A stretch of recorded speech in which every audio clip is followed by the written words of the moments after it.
A'udzubillahi minasyaitonirrajim. Bismillahirrahmanirrahim. Rabbi a'udzubika min hamazati sayatin wa a'udzubika rabbi ayahdurun. Rabbi shrah li sadri wa yassir li amri wahlul 'uqdatam min lisani yafqahu qawli. Assalamualaikum warahmatullahi wabarakatuh. Waalaikumsalam warahmatullahi wabarakatuh. Alhamdulillahirabbil alamin. Segala puja-puji milik Allah Subhanahu wa taala yang atas rahmat karunia kasih sayangnya. Alhamdulillah siang hari ini kita dikumpulkan di tempat yang mulia ini. Pertama-tama mari kita sama-sama doakan siapapun yang menjadi jalan pertemuan kita di siang hari ini selalu mendapatkan keberkahan dari Allah Subhanahu wa taala. Amin.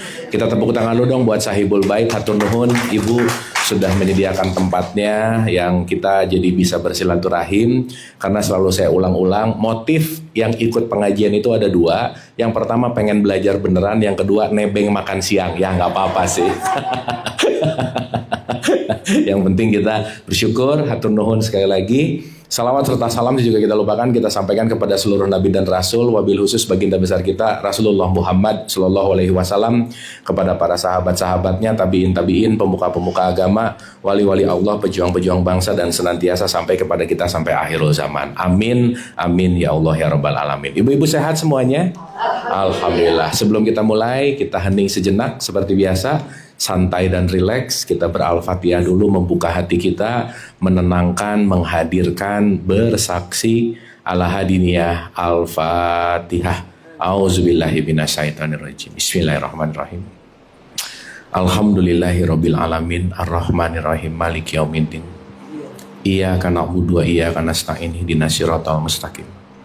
Siratal ladzina an'amta 'alaihim ghairil maghdubi 'alaihim waladdallin. Allahumma arini al-asya'a kama hiya. Amin, amin, amin ya Allah ya Rabbal Alamin. Hatur nuhun, terima kasih. Senantiasa bisa lebih hadir utuh, lebih fokus, lebih santai, lebih rileks. Ini jam-jam bahaya belajar memang ya. Ini sangat super kritis gitu. Dan jam-jam segini tuh saya bisa jadi ngomong sendiri nanti ya. Yang lainnya meditasi ya. Jadi sebelum sesi meditasi mulai, kenapa udah pada diem ini gitu ya? Harus banyak bercanda ya. Oke, ibu-ibu, hari ini kita akan melanjutkan journey kita di silabus kita. Jadi tabel masih ada ya? Masih ingat ya? Kita hari ini akan melanjutkan tabel kita. Kita hari ini akan lebih ke sebetulnya hari ini mau masuk ke pengantar hening namanya. Jadi hari ini kita akan lebih masuk untuk mengerti dan mengalami sih sebetulnya.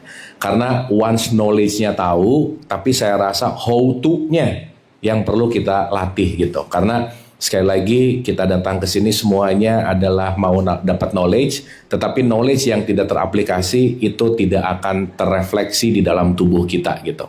Ya. Kita review dulu sedikit, boleh? Boleh ya? Oke. Saya kembali dulu ke yang pernah kita bahas kemarin tentang innalillahi wa inna ilaihi rajiun. Ibu-ibu, kita udah paham ya, innalillahi wa inna ilaihi rajiun itu bukan urusan mati gitu. Ya, bukan nunggu mati terus pulang, bukan. Bukan nunggu expire terus ilaihi rajiun, bukan. Tetapi ilaihi rajiun ini adalah membuat kita ada di spektrum gelombang mana gitu. Jadi untuk mempermudah dan untuk supaya kita lebih memahami lebih esensi, kembali ke Allah itu sebetulnya lagi mau bicara tentang, ini kita di level pemahaman yang simpelnya dulu ya, supaya nanti kita lebih ngerti lebih dalam. Intinya cuma satu sebetulnya. Kembali ada pada gelombang ilahiyah. Kembali kepada apa? Gelombang ilahiyah. Jadi kalau kembali kepada gelombang ilahiyah, berarti ilaihi rojiun bisa dilakukan sekarang nggak? Bisa nggak?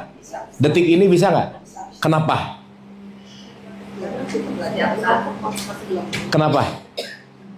Karena gelombangnya Allah selalu ada, selalu memancar, dan nggak pernah off. Oke? Jadi kalau kita mau menggambarkan ini, anggap aja itu adalah sinyal wifi yang selalu ada, cuman karena kitanya nggak mau connect, jadi kita nggak connect ke situ gitu. Jelas ya? Berarti sinyal selalu tersedia nggak? Tersedia. Jadi kalau sekarang bicara bahwa aku mencari Allah jauh, bukan mencarinya sebetulnya, tapi aku tidak terkoneksi kepada sinyalnya gitu. Jadi kita akan bicara tentang signal hari ini.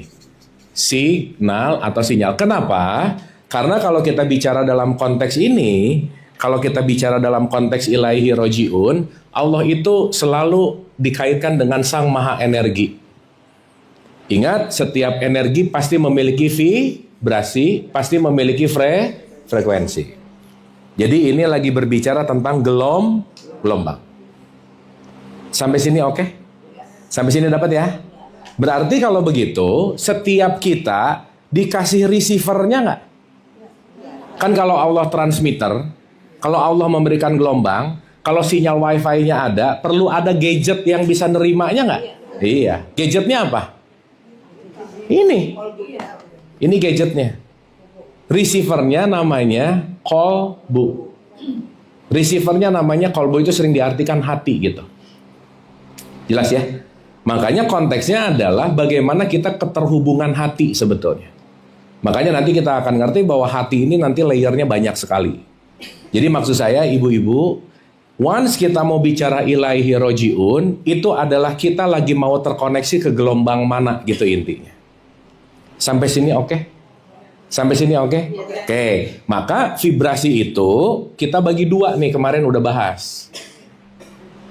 Ada vibrasi tingkat tinggi namanya power. Ada vibrasi tingkat rendah namanya force. Kalau force itu melemahkan, kalau power itu membangkitkan. Force itu apa? Melemahkan. Kalau power membangkitkan. Jadi yang kemarin kita bahas, sedih, benci, iri, dengki, shame, guilt, itu melemahkan nggak kira-kira? Melemahkan. Jadi saya cuman mau membagi gampangannya ya, ibu-ibu ya, supaya gampang aja. Titik tengah ke bawah itu kalau pakai radio namanya gelombang AM. Kalau titik ke atas namanya FM. FM itu gelombang ilahiyah, AM itu gelombang setan gitu. Gelombang apa? Nah, berarti setan itu bentuknya apa? Gelombang. Berarti kalau setan berwujud, wujudnya kayak apa? Hah? Ibu-ibu pernah ngelihat setan nggak? Nah, kalau mau ngelihat gimana caranya? Ngaca, bener.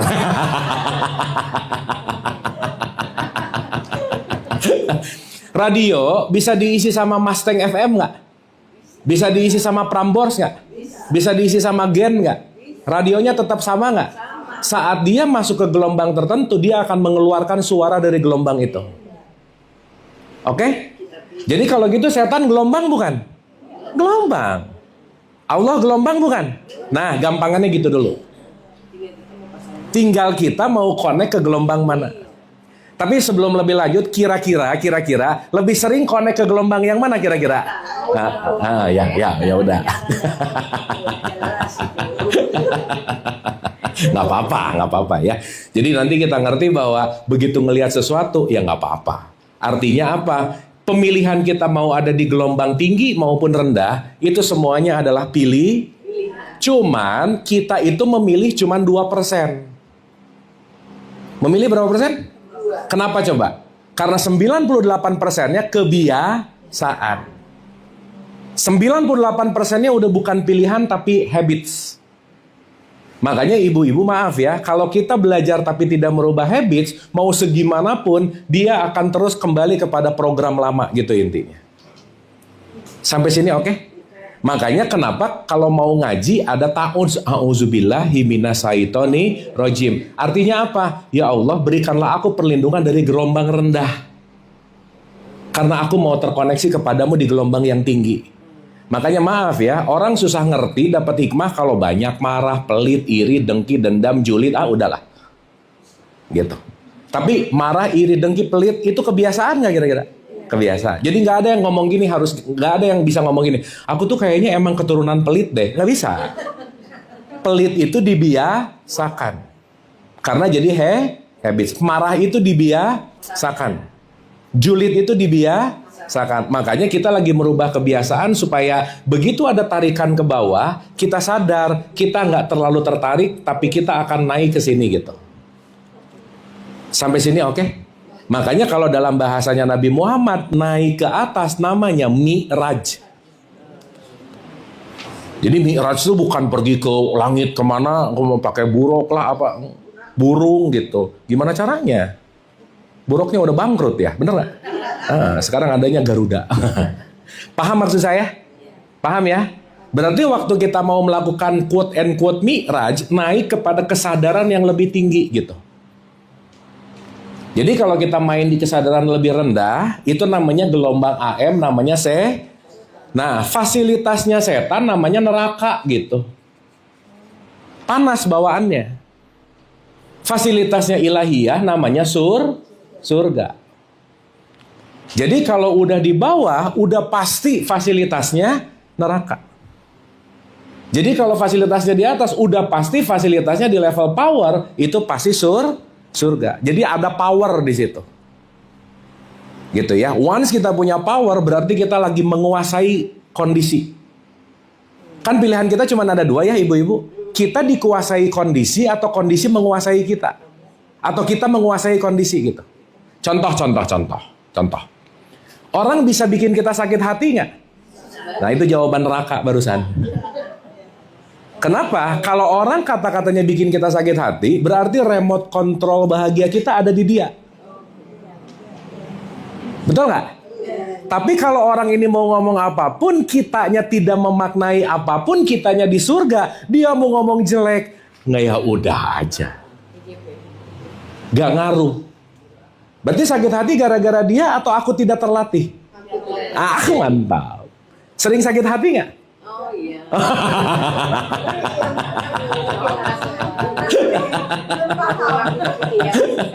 Ya, berarti kalau lagi sakit hati ada di mana? Nah, tolong disadari jangan lama-lama. Oh iya ya, sakit hati itu karena aku memaknai mendingan aku mau terbebas, aku mau lepas dari neraka sekarang. Saya mau pindah ke surga gitu. Jadi neraka bisa sekarang nggak? Surga bisa sekarang nggak? Sip, mantap. Ilaihi rojiun bisa sekarang nggak? Wah mantap udah. Dah ibu-ibu lulus kita udahan ngajinya ya. Udah lulus kok, udah oke kok gitu. Ya. Nah, cuman kendalanya itu satu. Kendalanya itu cuman satu. Namanya habits. Nah, saya kasih contoh. Ini di save ya, ibu-ibu ya. Sampai sini follow, oke? Oke ya. Kalau nggak ngerti boleh langsung raise hand. Ya, diharapkan nggak usah pura-pura ngerti ya, nggak apa-apa. Nah, mending nanya supaya kita dalam-dalemin gitu. Iya, daripada nyerah terus. Bertanya itu bodohnya 1 menit tapi pinternya selamanya. Nggak mau nanya, bodoh selamanya, nggak pinter-pinter. Makanya nanya itu sangat penting. Ingat ya ibu-ibu, pertanyaan itu emas. Emas banget. Karena ada questioning, berarti di situ ada respon terhadap jawaban. Oke, sampai sini? Sip ya? Makanya ibu-ibu jangan berhenti bertanya. Keep questioning. Keep questioning means keep alive gitu. Sip ya? Kalau udah nggak nanya, berarti otomatis nih. Ngantuk benar. Terutama siang kali gini kalau nggak banyak ditanya, ibu-ibu meditasi duluan ya. Dah. Kita balik dulu ke struktur yang namanya diri. Sumber pusat, maha dari semua segala maha itu adalah Allah. Allah itu aku satu. 32 ayat 9 dipercikan. Namanya ruh. Ruh itu aku 2. Berarti masing-masing kita ada aku 2-nya nggak? Ada. Aku 2 adalah cara untuk terkoneksi ke aku 1 nanti. Oke? Dipercikan. Jadi semua kita sebetulnya percikan dari sumber yang sama nggak? Sip. Kalau ngerti ini nggak akan ada berantem. Mau lambangnya A, lambangnya B, mau merah, mau kuning, ngerti. Itu semua cuman identitas, tapi isi percikannya datang dari sumber yang sama.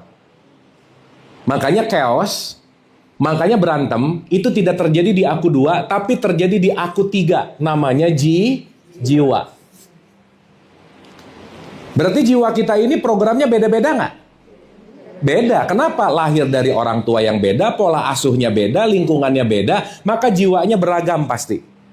Berarti semakin ke bawah, semakin beragam nggak?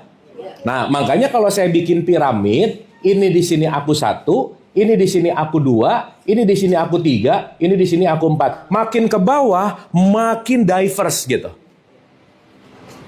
Sampai sini oke? Sampai sini oke?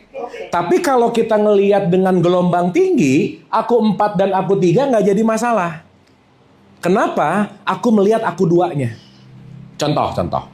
Saya mau pakai analogi yang gampang ya. Contoh. Kira-kira kalau di depan ada jenderal bintang 4, maaf ya ini contoh aja ya ibu-ibu ya. Kalau di depan ada jenderal bintang 4 sama ada tukang sapu. Kira-kira yang akan cenderung dihormati yang mana? Kenapa? Kelihatan bintangnya, kelihatan apa? Betul nggak? Berarti saat aku menghormati gara-gara jenderalnya, aku lagi ada di aku 4 dan aku 3. Jasad. Paham nggak? Ulang. Kita bisa membedakan menghormati dengan tulus kepada jenderal dan kepada tukang sapu. Bisa begitu nggak? Mungkin kalau jenderal yang lewat sampai gini, pagi. Nah, bisa begitu? Tapi kalau tukang sapu lewat, pagi. Bisa begitu? Berarti waktu tadi kita menghormati apanya? Jasadnya dan jabatannya. Itu di level aku 3 dan aku 4. Level rendah namanya. Kitanya di level rendah ya? Iya. Makanya kita membedakan menghormati jenderal sama menghormati tukang sapu. Padahal isinya jenderal sama isinya tukang sapu percikan yang sama nggak? Kalau dua-duanya pagi, ke tukang sapu pagi, nah itu udah di aku 2 namanya. Top. Oke? Bisa dimengerti? Berarti kalau udah di aku 2, aku nggak ngelihat lagi fisiknya, aku nggak ngelihat lagi atributnya, tapi aku melihat percikan Tuhan ada di situ. Makanya di Al-Baqarah 115 ada kata-kata, kemana saja kamu menghadap, di situ wajah Allah. Kira-kira kalau kita ngelihat semua wajah Allah cenderung akan membenci, merendahkan nggak?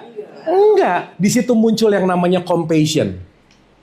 Mau beda simbol, yang satu salib, yang satu gambar A, B, yang satu apa, yang satu nggak ngaruh lagi. Kenapa? Itu semua perbedaan di aku 4 dan di aku 3. Paham? Paham? Berarti aku 3 bisa bikin chaos nggak? Aku 4 bisa bikin chaos nggak? Makanya tingkat rendah 3 dan 4 disebut dunia.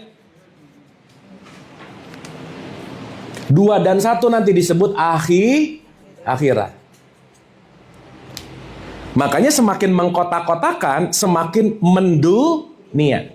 Semakin menyatu oneness tauhid, namanya akhirat. Jadi akhirat ada di level power, dunia ada di level force. Jadi orang yang duniawi itu bukan orang yang kaya sebenarnya. Bukan orang yang mobilnya banyak sebetulnya.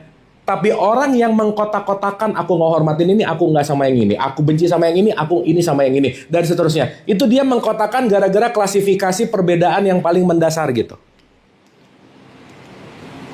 Sampai sini oke? Paham ya? Gimana gitu ya? Kalau bahasa Indonesia powernya apa ya? Power apa? Force apa? Gini, power itu kita membangkitkan hidup. Bangkit. Kalau force, kita mendrop, merendahkan hidup. Menekan. Jadi kalau di force itu kira-kira tertekan nggak? Penuh takut nggak? Penuh gelisah nggak? Penuh cemas nggak? Nah itu ada di sini. Gitu. Jadi cemas, takut, iri, dengki, bencir, wah itu tuh di level bawah aja udah. Karena kita ngelihat kotak-kotaknya. Tapi begitu aku melihat kemana saja sumber yang sama, selesai. Sampai sini oke? Dapat ya? Oke-nya ini. Oke dong, mantap. Kan udah oke lah. Sip. Nah, aku 1, 2, dan 3 dikemas dalam aku 4, namanya jasad.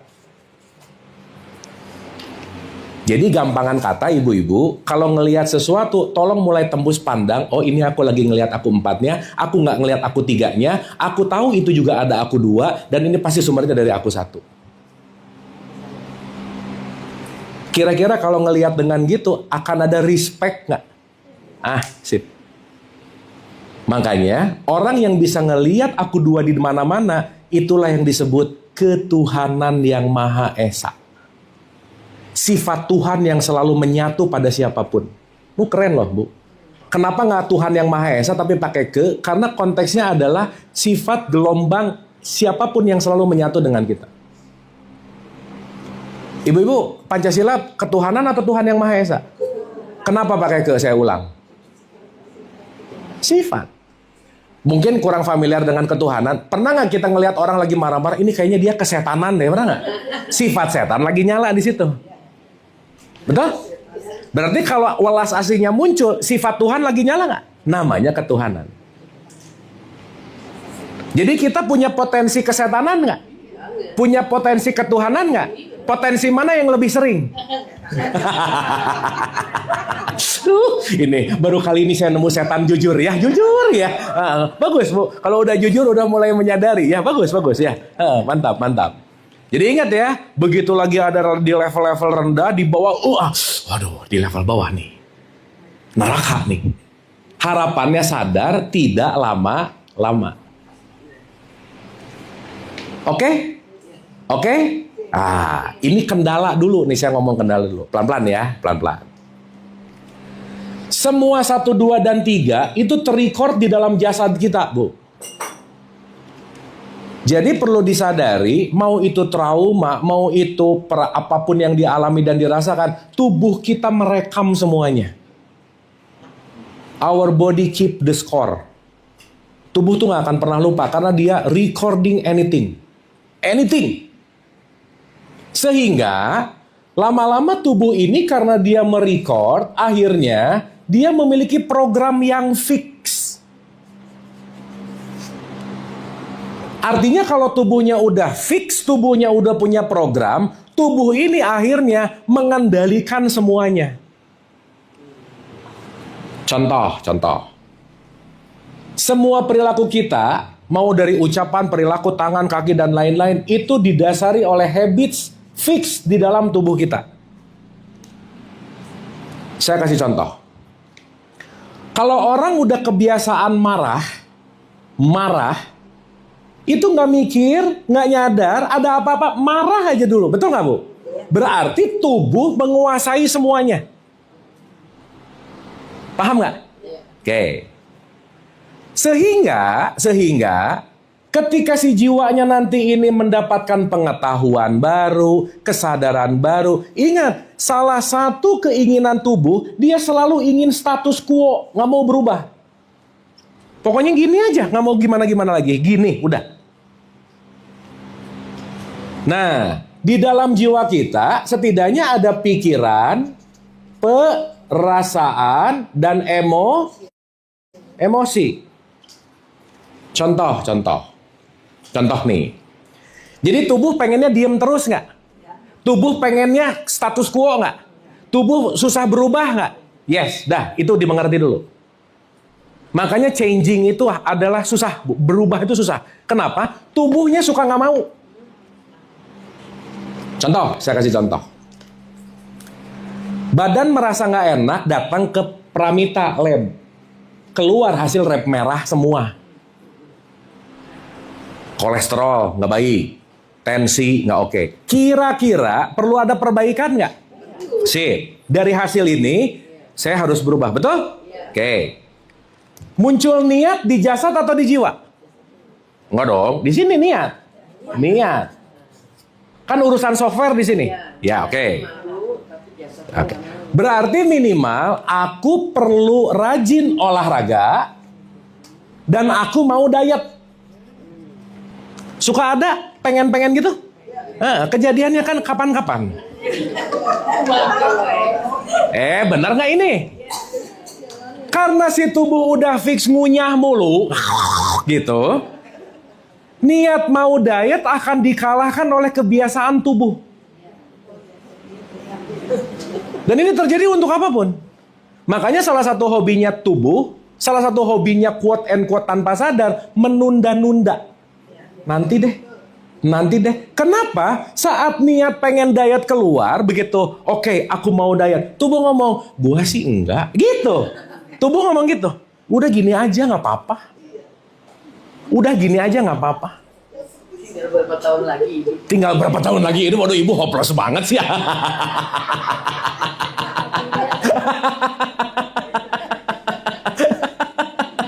Tapi bagus ya, itu komen ibu. Udahlah ya, kata tuh bener sih. Udahlah, tinggal berapa tahun lagi hidup, udahlah gitu. Iya, semua di sini ya. Udah 70 tahun. Iya. Tapi jangan gitu atuh Bu. Jangan ya. Jangan ya, semangat ya. Udah jangan hopeless gitu. Aduh, udahlah paling 5 tahun. Jangan ya. Jangan. Soalnya kalau 5 tahun enggak juga, 10 tahun ke depan merah terus prodianya gitu. Menderita gitu intinya. Ya. Oke sampai sini? Oke, paham? Berarti the biggest obstacle in life sebenarnya apa? Habits tubuh ini musuh nih, quote and quote. Makanya dalam bahasa Quran, tubuh yang mematung namanya berhala gitu.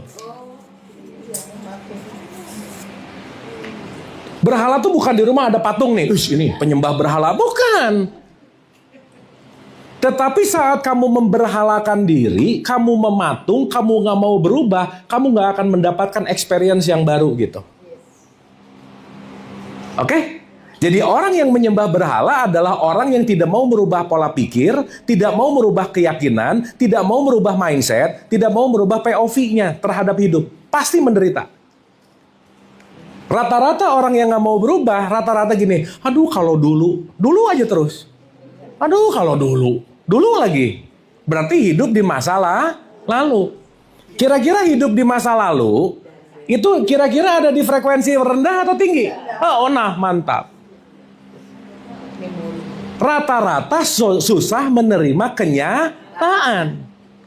Ini kalau tadi ngomongin pejabat nih misalnya, ini disebut post power syndrome gitu. Biasa dihormati, setelah turun gak ada yang mau hormati. Kenapa ya gitu misalnya. Hormat sendiri di kaca. Saking gak ada yang menghormati, saya mau menghormati diri lah gitu. Oke sampai sini ibu-ibu. Paham? Nah, sekarang saya tanya, siang hari ini ibu-ibu dapat nutrisi pikiran nggak? Dapat niat baru nggak? Tapi ingat tubuhnya belum connect. Belum.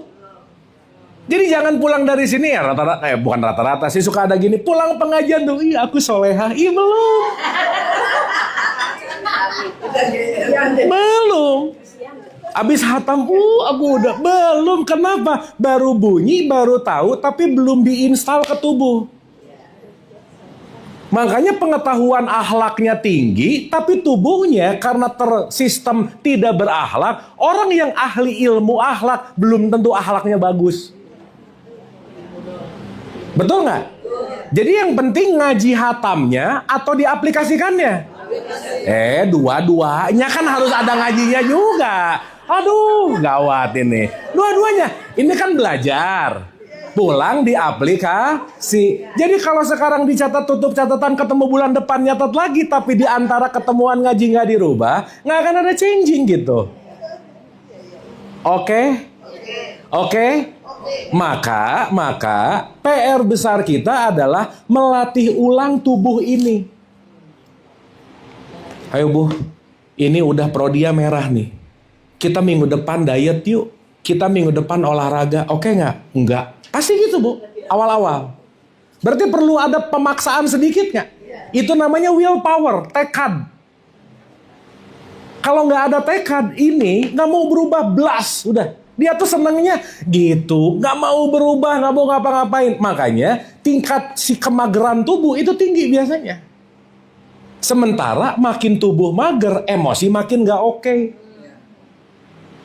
Yang kemarin saya bilang, ibu-ibu kalau lagi nggak enak hati, lagi bete, lagi apa, gerak sok, lari-lari kek, cuci piring kek, apa. Yang penting gerak.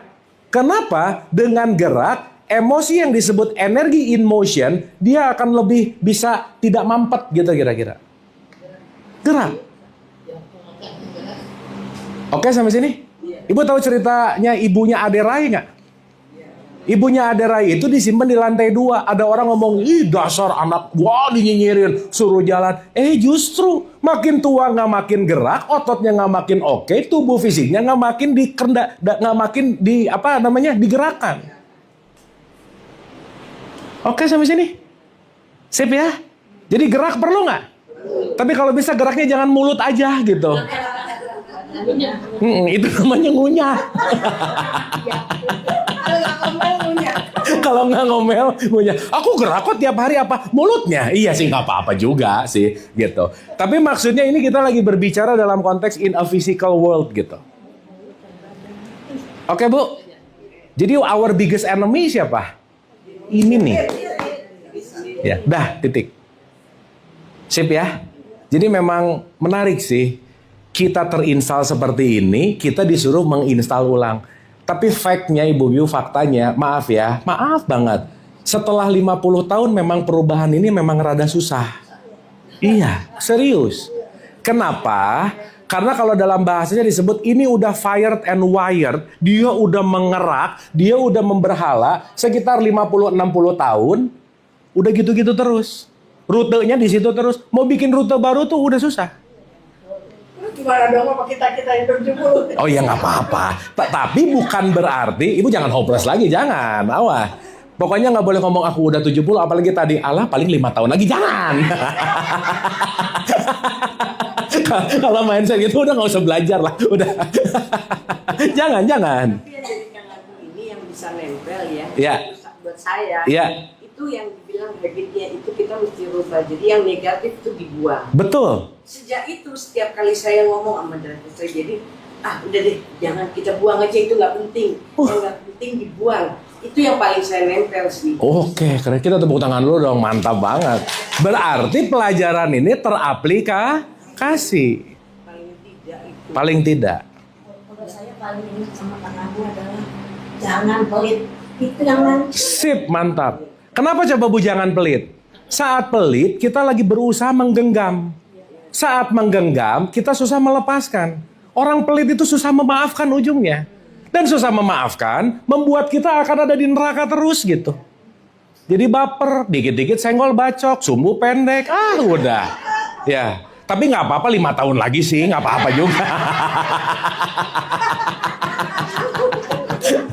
Bu, nih, contoh ya, nih. Ini dari awal saya datang ke sini, ini berdua terus, Bu. Serius? Bener. Ini nggak ada sendiri, ini kan lagi dikerokin ya. Tapi meskipun dikerokinnya 3 terus sih. Sekarang saya tanya, nanti minggu depan, bulan depan, 2 bulan ke depan, ini ada perubahan nggak?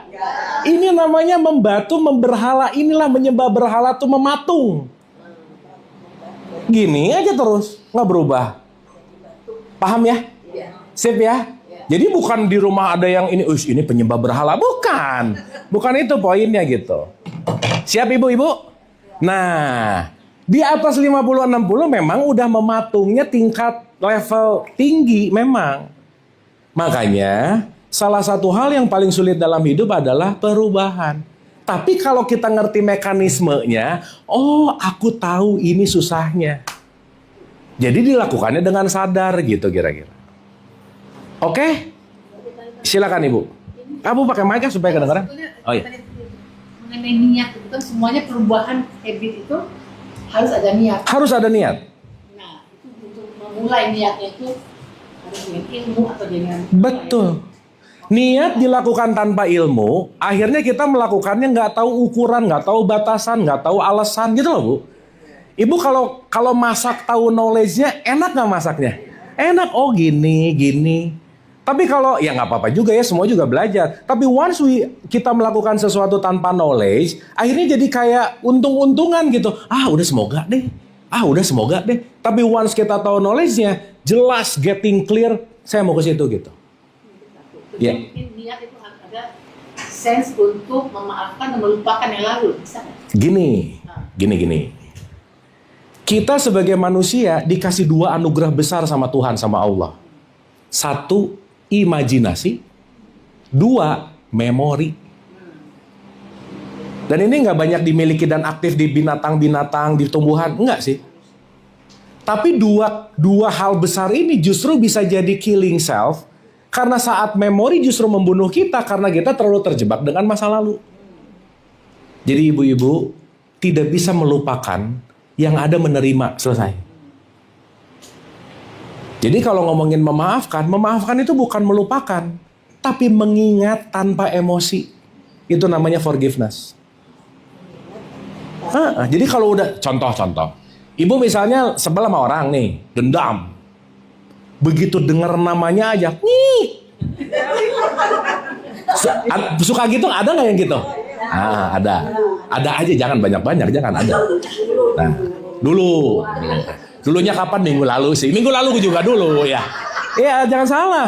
Aku tuh dulu kapan 3 hari lalu itu dulu. Sama. Ya. Oh, udah positif.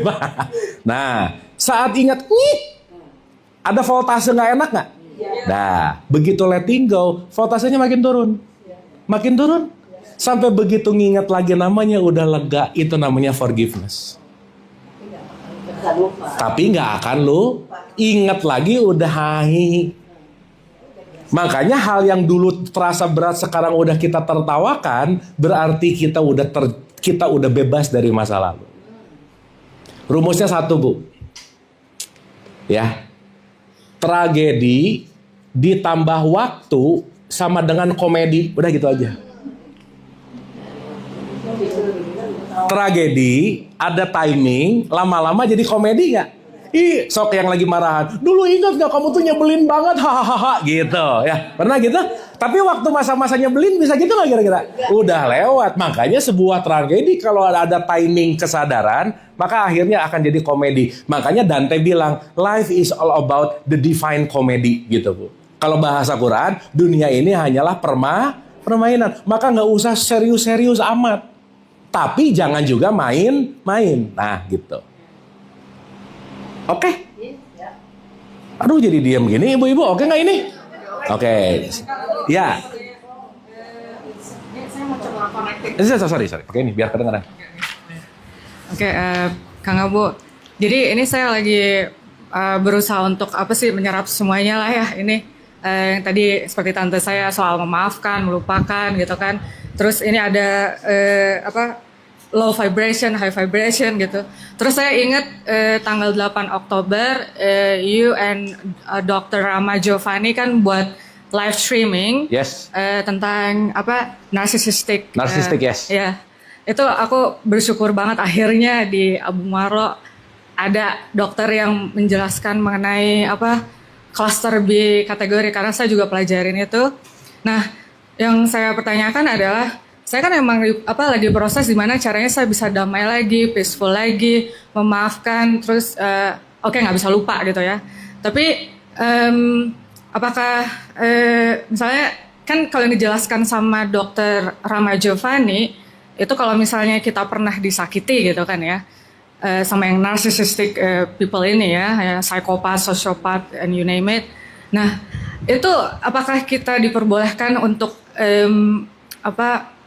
diberikan waktu gitu, gimana caranya untuk healing? Kan emang makanya contoh aku ikutan Kang Abu Marlo di sini, very good high frequency and high vibration, aku bersyukur banget gitu. Tapi kadang juga suka ada tekanan gitu ya dari luar gitu, walaupun emang kita kan diajarkan sama Akang kita harus lebih besar daripada our environment kan. Yes, of course. Cuman honestly it takes time and it's really hard for me at the moment gitu. Untuk jadi gimana ya Kang ya, gimana caranya gitu loh supaya kalau misalnya aku contoh nih ada acara keluarga gitu kan ya, aku nggak mau datang ke situ karena di situ ada beberapa orang masa lalu gitu. Yes. Tapi aku mau peaceful gitu. Jadi aku kalaupun mau kumpul keluarga aku hanya I literally consciously choose with who I share my energy with. I'm very selective person. Oke. Ya pengalaman ya. Jadi apakah haruskah aku datang ke acara keluarga itu terus nanti kalau aku nggak datang aku nanti berarti aku low vibration apa gimana? Tapi aku juga pengen in high vibration gitu. Jadi serba salah gitu loh Kang. Jadi apakah yang harus dilakukan? Terus apakah salah gitu kalau saya nggak datang ke acara keluarga itu, padahal saya pengen peaceful. Apakah saya jadi guilt gitu? Jadi saya merasa guilt and shame gitu, serba salah gitu loh, Kang. Oke, paham. Oke, ya, thank you Kang. Thank you, Mohon, thank you. bantuannya. Oke. Kita tepuk tangan dulu dong, keren banget pertanyaannya, very nice, thank you very much anyway. Nah, mungkin pertanyaannya gini, mungkin ini terjadi gitu ya. Saya mungkin mau gini, pertanyaannya adalah saat aku punya kedamaian untuk misalkan untuk menjauh dulu dari keluarga misalkan, oke? Apakah boleh aku menjauh dari keluarga sesaat untuk aku punya waktu healing, untuk aku punya tenang, untuk at least katakanlah tidak berhubungan dulu gitu. Itu kan kira-kira kan? Oke, yuk sekarang kita bahas. Gini, pernah dengar jangan memutus silaturahim nggak? Ibu-ibu, jangan lupa. Jangan lupa. Jangan sampai kita memutus silaturahim yang nomor satu bukan sama siapa-siapa tapi sama diri sendiri. Itu nomor satu. Ngerti nggak maksud saya? Kalau kita memutus silaturahim sama diri kita tidak membuat self-love, kita membiarkan apapun yang terjadi, kita jadi people pleaser, kita susah bilang say no, itu namanya memutus silaturahim sama diri gitu. Gitu kira-kira. Paham nggak maksud saya? Jadi once decision itu dilakukan ketika, sorry ya, I need time to break, karena apapun itu bisa men-trigger. Saat itu dilakukan dengan niat self-love, that's your choice. That's it. Karena yang membuat itu guilt itu bukan pilihanmu, tapi pemikiranmu terhadap omongan orang lain yang disangka bahwa, alah anak ini tuh nggak mau kumpul apa. That's opinion. Oke?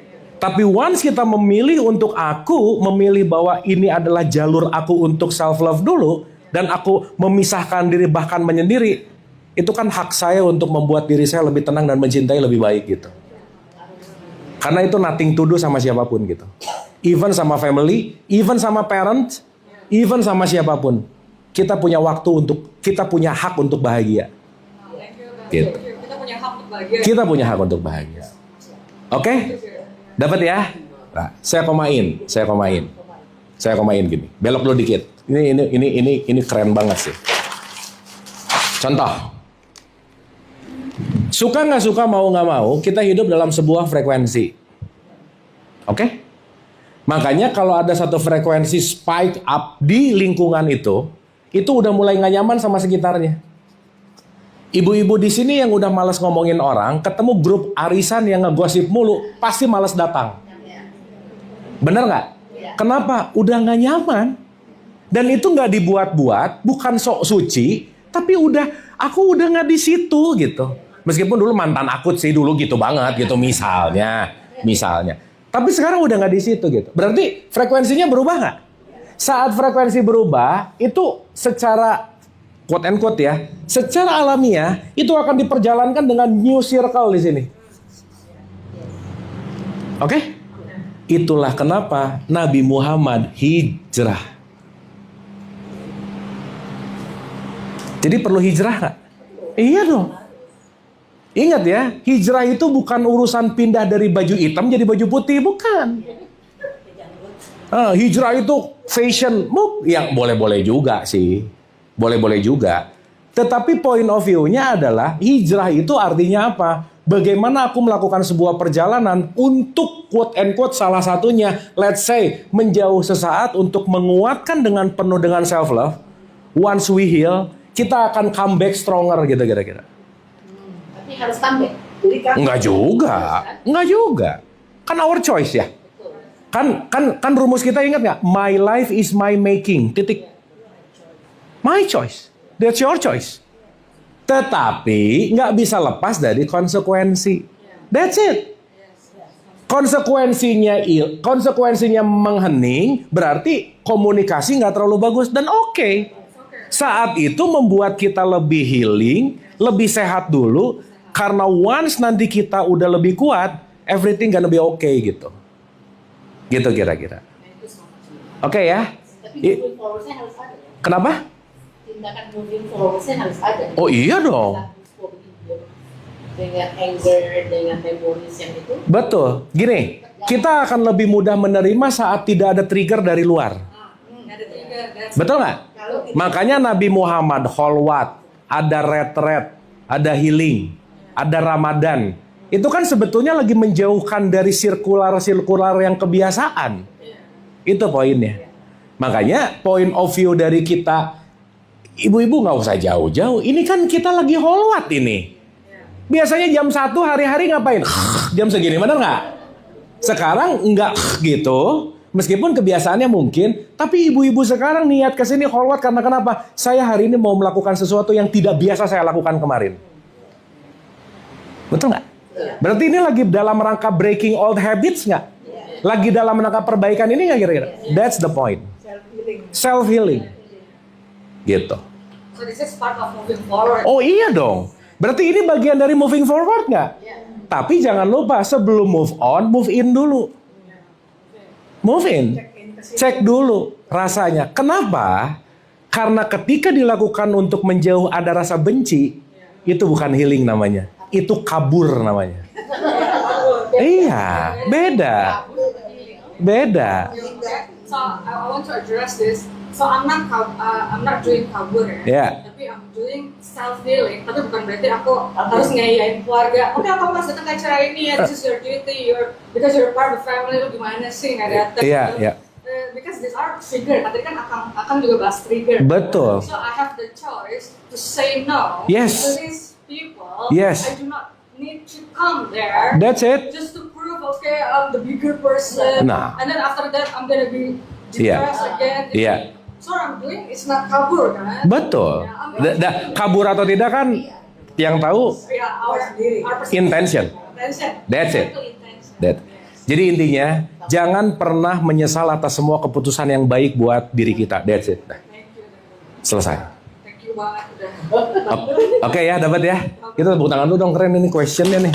Mantap banget nih. Nice. Nah, tapi ada tapinya. Ada komanya dulu dikit. Orang bilang time will heal, betul? Iya. Itu rada hoax sih. Iya. Tapi practice will heal. Kalau sekarang keluar tapi nggak latihan, nggak akan sembuh juga. Artinya apa? Time di sini, waktu untuk latihannya yang penting. Karena contoh nih, oke ya, saya retret nih. Pas retret tetap benci, tetap marah, tetap julid, balik. Kok nggak berubah ya? Ya ini cuma beda tempat aja sih gitu. Ya kan? Sama kayak orang umroh, Bu. Umroh itu kan sebetulnya kita mau retret kan? Kita mau melakukan sesuatu yang tidak dilakukan di Jakarta. Supaya pulang-pulang breaking old habits jadi diri yang baru, betul nggak? Ya elah, di sini selfie, di sana selfie. Di sini belanja, di sana shopping. Apa bedanya? Cuman beda tempat misalkan. Sehingga kata-kata konteks di mana kita melakukan hijrah, kita melakukan yang namanya healing, apapun itu namanya, point of view-nya adalah kita menyepi sesaat untuk latihan menyembuhkan. Jadi bukan hanya timing, tapi praktisnya. Gitu kira-kira. But we cannot push people to, okay, in 1 month ya, after being abused. Nggak bisa. Itu 1 month ini lagi get back up lagi. Nggak bisa. So enjoy your time. Tapi tahu bahwa this is quality time yang ada escalating to the good progress gitu. Tapi anyway nggak usah dipaksa juga, gitu. Karena kan prosesnya nanti kita akan ngerti bahwa pelepasan itu memang perlu pelatihan dan pengertian gitu. Itu sih poinnya. Dan aku juga agree sama Kang Abu Marlo, aku reflect gitu, ingat lagi ada beberapa orang ya. Years ago, ketika aku berbicara tentang nama dia lagi, itu emang aku udah gak ketiga emotion lagi. Yes. Cuman emang ada beberapa orang juga yang Masih. triggernya aku aja masih ada tremor because Iya. I'm talking to you right now. Yes. Bayang gitu. Iya. Jadi tapi still aku Pasti. proses gitu. Pasti. Yang penting jangan berhenti berproses. That's it. Ya. Change. Ingat 1 milimeter langkah pun proses. Dan hargai setiap proses sekecil apapun, bersyukur. Thanks to yourself gitu. Artinya aku sudah berproses yang asalnya 100, sekarang jadi 99,9, still progress. Oke? Oke, mantap. Sip. Jadi ibu-ibu maaf ya, sering dengar nggak di posting-postingan orang healing gitu? Mereka tuh bukan healing sih, banyak pikiran aja sebenarnya ya, cuman pergi gitu. Sama aja di sana puyang juga gitu. Beda ya. Beda nih. Karena konteks yang namanya healing, konteks yang namanya hijrah, point of view-nya adalah come back with new habits gitu. Itu poin. The power instead of force. Betul, lebih memilih power daripada force gitu. With new habits. Maaf ya, kita udah berapa waktu gitu belajar gini. Saya mau nanya dulu, ada something change nggak kira-kira? Iya dong. Kalau ini nggak ada perubahan 0,0001%, kita mending udahan ngajinya, Bu. Iya, quote and quote, udahan tuh dalam artian kalau ini tidak terbukti dalam konteks perubahan, berarti maaf banget, tidak ada hasil yang salah, yang ada proses yang main-main gitu kira-kira. Oke. Sip. Aduh jadi diam gini, ini oke nggak?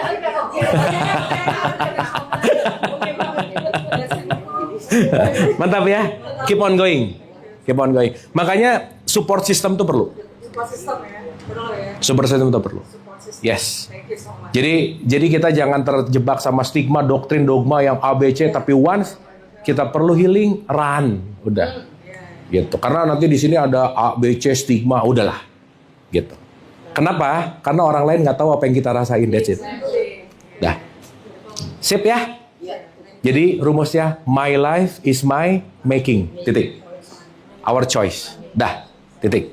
Tapi ada tanda bintang, syarat dan ketentuan berlaku. Ada konsekuensi, itu udah. Jadi jangan kabur dari konsekuensinya, jangan. Makan cabe begitu kepedesan, mulas, Allah menguji. Ya elah kamu yang makan cabe, Allah yang menguji. Gimana sih gitu? Disalahin Allah mulu gitu. Nah, sip ya?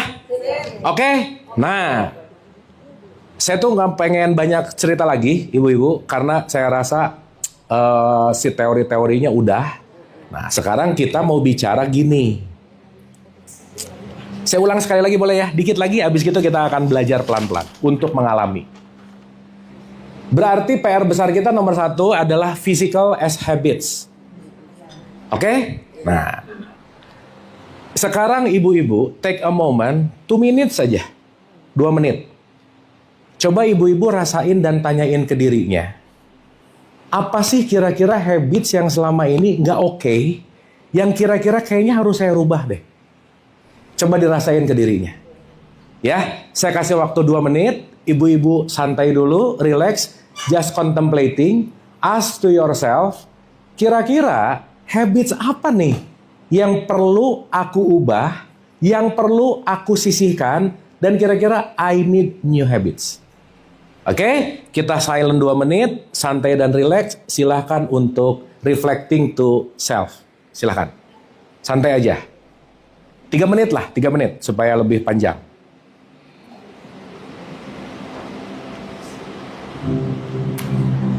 Biar lebih santai, saya kasih pengiring. Mungkin matanya juga boleh dipejamkan, santai dan relax. Dan mungkin ini masa yang tepat untuk connecting, untuk self-talk. Karena siapa tahu jiwa yang ada di dalam diri kita sangat rindu untuk diajak ngobrol, sangat rindu untuk diajak diskusi, karena mungkin kita nggak terlalu banyak waktu untuk jiwa kita masing-masing. So, just enjoy the moment, just do self-talk, ask to yourself, tanyakan kepada dirinya masing-masing, apa yang ingin aku rubah dalam habitsku?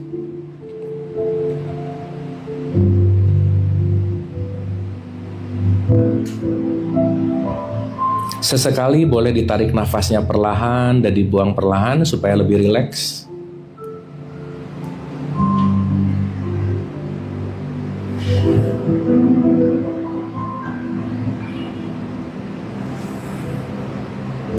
Santai dan rileks.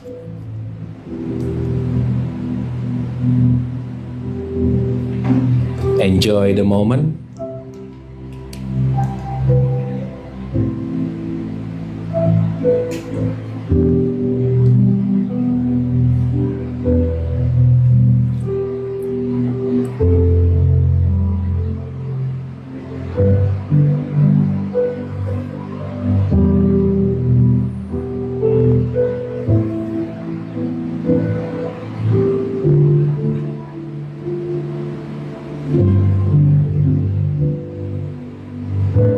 Silahkan diskusi abis-abisan sama dirinya. Ngobrol. Self-talk. Tanya, kamu kenapa? Mungkin lebih dalam lagi boleh ditanya, apa yang sih yang lagi gak enak sekarang? Yang lagi gak nyaman sekarang? Coba kasih perhatian sama jiwanya, silakan.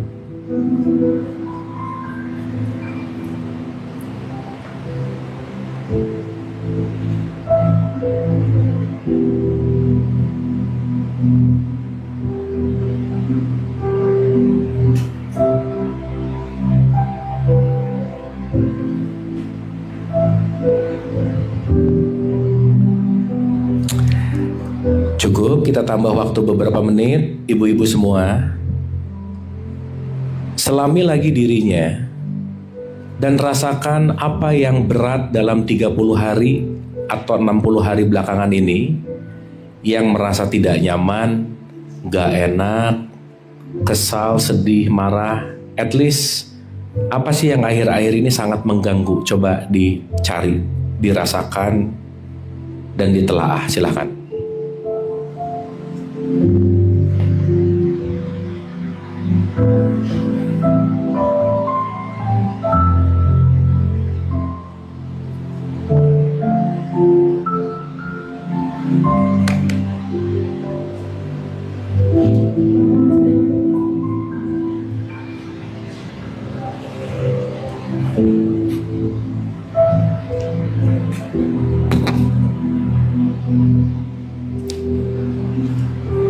Cari sampai akar-akarnya. Kenapa aku gini? Apa ya alasannya? Apa ya yang men-trigger? Kenapa berat banget? Gak nyaman banget?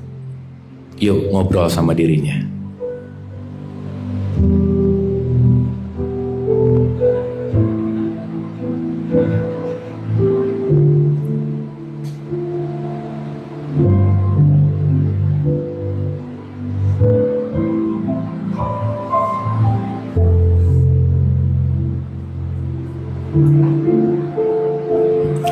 Sesekali dalam obrolan itu, sisipkan kata-kata terima kasih kepada dirinya.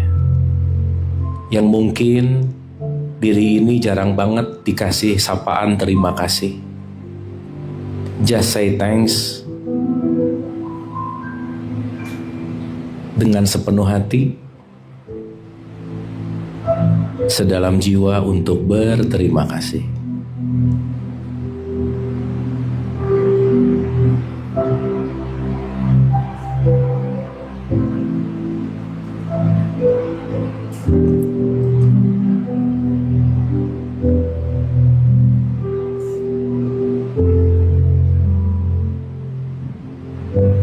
Jika ada rasa tidak nyaman, terimalah. Jangan ditolak. Dan akui aku sedang merasakan ini. Akui dan terima.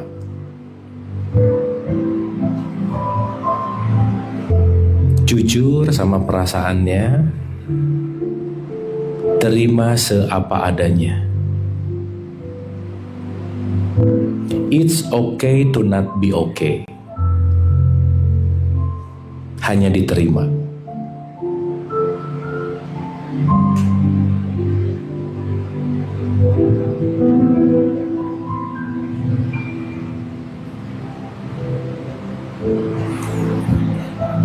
Santai dan rileks, enjoy.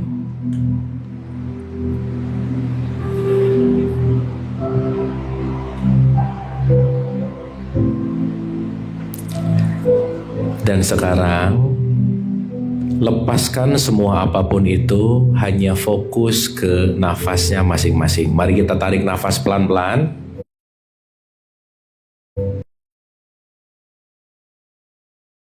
Dibuang pelan-pelan, santai dan rileks.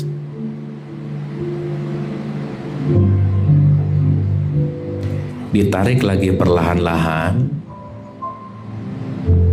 santai dan rileks. dibuang perlahan-lahan. Tubuh dan jiwa akan lebih rileks ketika nafas kita panjang dan lambat. Yuk ditarik pelan-pelan.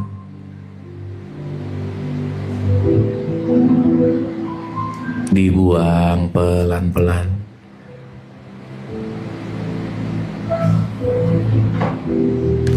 Beberapa kali lagi ya, ditarik pelan-pelan, santai, rileks. Dibuang pelan-pelan, santai dan rileks. Enjoy, just enjoy. Matanya tetap dipejamkan.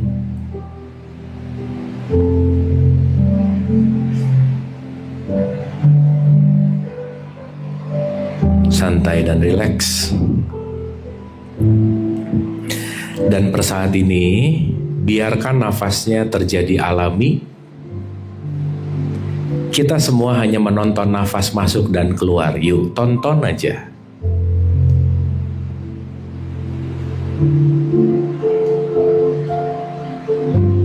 Setiap nafas masuk, iringi dalam hati bersyukur, berterima kasih.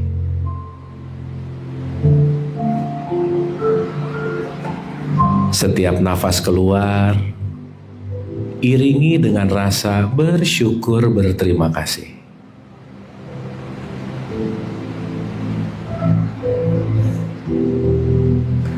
Syukurilah per saat ini aku hidup.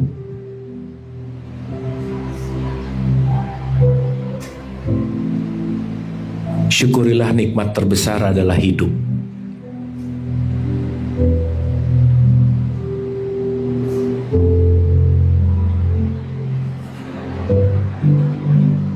Jika ada pikiran ke masa depan, ke masa lalu, kembali ke nafas. Silahkan, hanya saksikan nafas. Hanya perhatikan nafas keluar dan masuk sambil bersyukur, berterima kasih.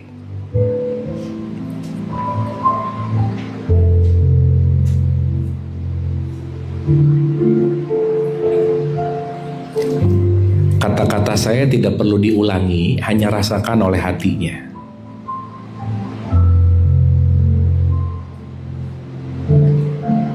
Rasakan aja ya, rasain aja. Dear myself, I'm sorry. Please forgive me. Thank you. And I love you.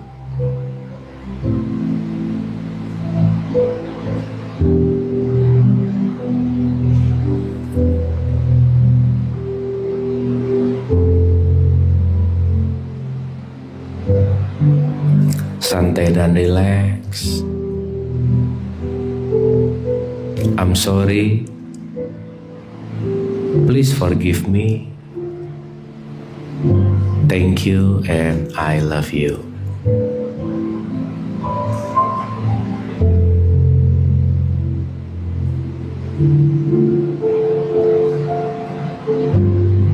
Nikmati saat-saat ini. Syukuri saat-saat ini. Hanya hadir utuh di sini saat ini.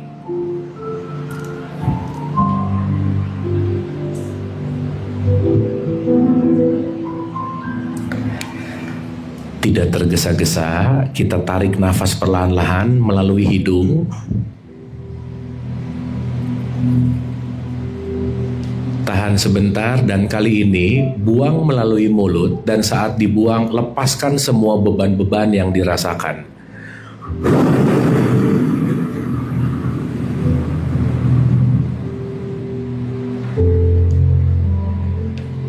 Tarik lagi melalui hidung agak lebih dalam.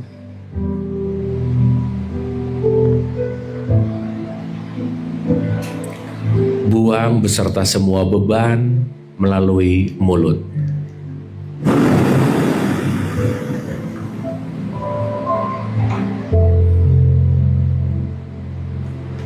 Tarik lagi melalui hidung pelan-lahan.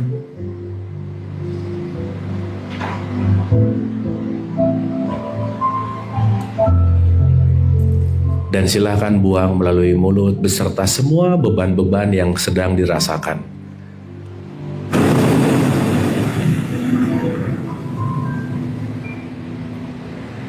Silahkan lakukan berulang-ulang.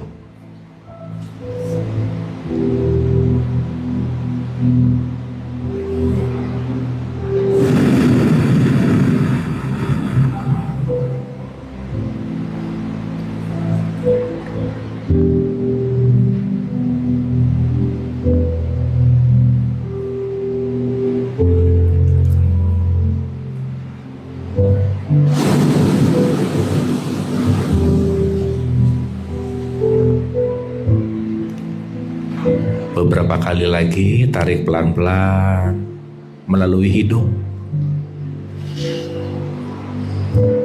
Dan lepas semua apapun yang sedang dirasakan berat.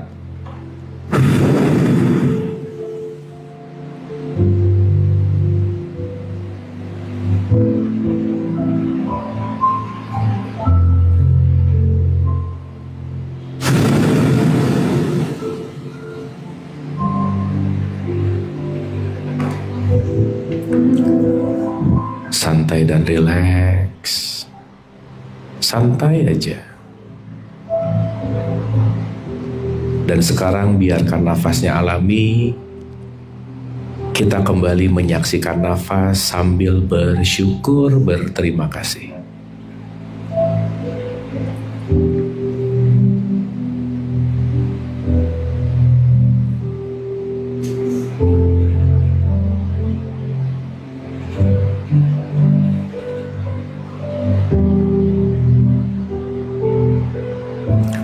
Wahai para jiwa, istirahatlah sejenak. Dari khawatir, cemas, dan takut, istirahat.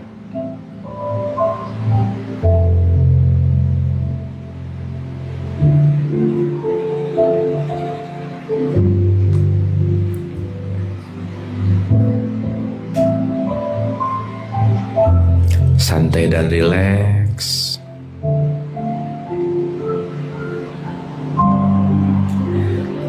Dan kedua telapak tangannya boleh digosok-gosok sampai terasa lebih hangat. Kalau sudah hangat, silahkan letakkan dengan penuh kelembutan di wajahnya masing-masing. Diletakkan.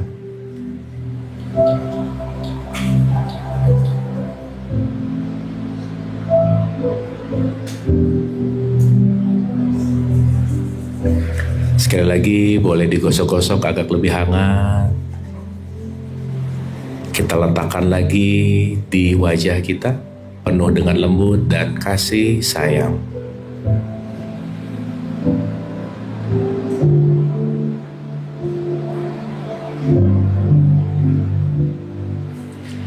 Dan tidak tergesa-gesa.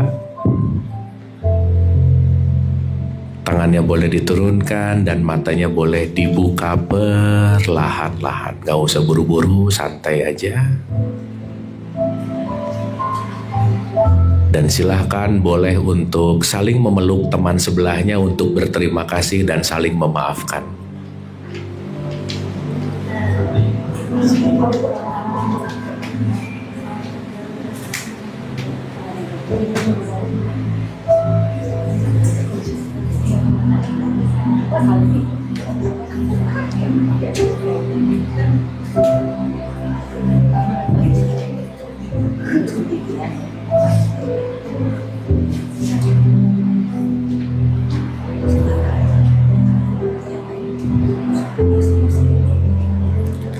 Terima kasih dan kita tepuk tangan buat kita semua. Ada feel calming, lebih rileks ya. Nah, sampai nanti kita ketemuan di pertemuan berikutnya.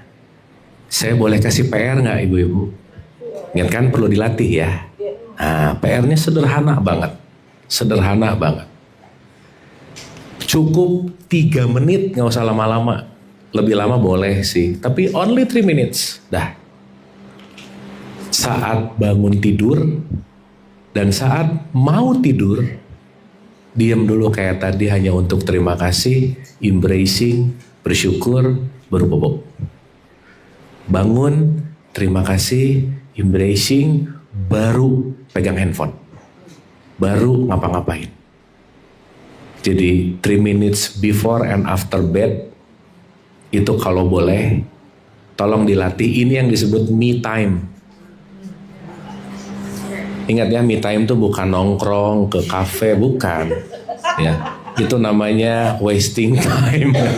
Nggak deh, nggak. Ya, itu me time duniawi. Ya, ini yang rohani.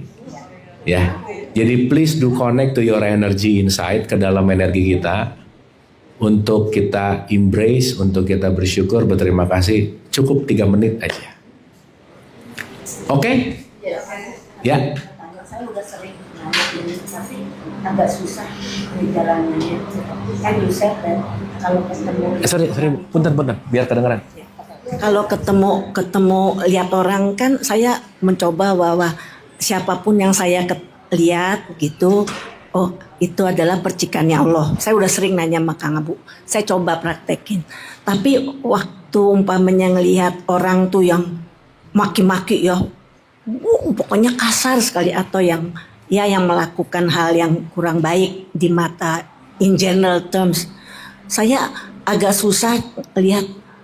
Masa iya ya dia percikannya Allah, kok kayak gitu percikannya Allah. Nah, itu tuh masih agak susah. Tapi kalau lihat orang cuman jabatan, oh no problem, bahwa dia nggak, I treat them the same. Tapi kalau ngelihat orang yang kayak gitu tuh, yang kan di jalan tuh maki-maki gitu, saya bingung. Masa ya kayak gitu percikannya Allah. Jadi akhirnya timbul lagi judgement saya gitu kan, nggak baik ya. Tapi I can help it gitu. Belum bisa sepenuhnya menerima ya, gimana pun dia percikannya Allah gitu. Gitu aja Kang Bu, gimana caranya? Ya oke. Makasih Bu. Wah keren nih. Allah hadir pada Musa dan Allah hadir pada Fir'aun, betul nggak Bu? Dan dua-duanya pasti pelajaran buat kita. Gitu. Jadi percikannya itu selalu hadir dalam many form. Gitu. Jadi begitu ngelihat, oh ada pelajaran apa buatku. Karena itu juga urusan konsekuensi. Tapi kita dipertontonkan itu kan berarti ada apa nih yang untuk bisa diikro gitu. Karena dia akan menampil dalam banyak bentuk. Gitu intinya. Ujung-ujungnya nanti ke situ. Meskipun nanti kita bisa bahas bahwa itu ada pilihannya, itu ada konsekuensinya, itu ada karmanya, macam-macam lah.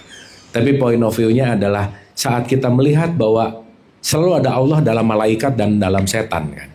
Dan dua-duanya adalah bagaimana kita mau mengambil pelajaran. Itu sih poinnya.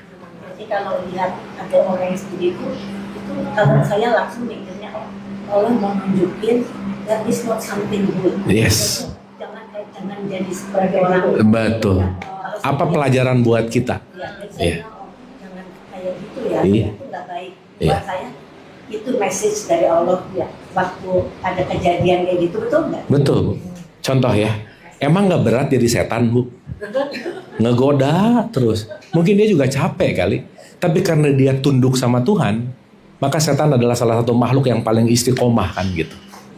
Poinnya ada di situ. Konsisten banget. Konsisten mengganggu. Tapi sebetulnya bukan mengganggu, tapi memberikan pelajaran. Oh iya. Kan gini, kita itu diganggu setan. Tapi kita terganggu atau tidak urusan kita. Choice. Gitu. Jadi nggak bisa gara-gara setan, nggak bisa. Kan saya cuma ngajak. Yang mau kamu, gitu.